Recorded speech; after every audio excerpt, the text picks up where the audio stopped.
Hey people, so I'm at Barbecue Nation, which is in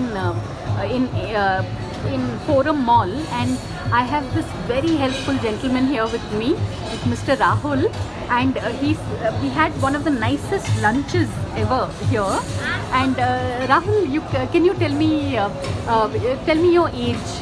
My name is Ismet, 20 years, ma'am. Oh, 20 years. So you've been in Barbecue Nation since how long? 6 months से मैं यहाँ पे काम कर रहा हूँ मैं. हाँ, 6 महीने. My God. तो आप actually यहीं के हैं. नहीं तो यार. And can you tell me something about the kind of it opens for lunch? कितने बजे खुलता है Barbecue Nation? यहाँ पे मैम आपका 12 बजे से स्टार्ट होता है लंच और आपका 4:30 तक क्लोज होता है. Okay.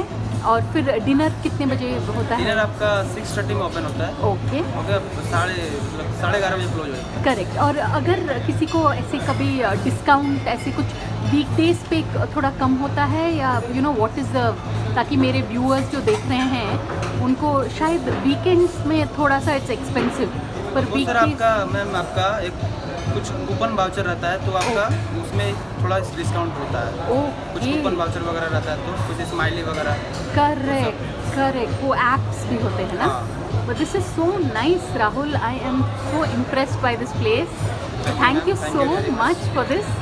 Ayush, you like this experience, right? Best lunch I ever had. Yeah, most best lunch I ever had. Thank you, ma'am. Thank you very much, ma'am. Thank you, Rahul.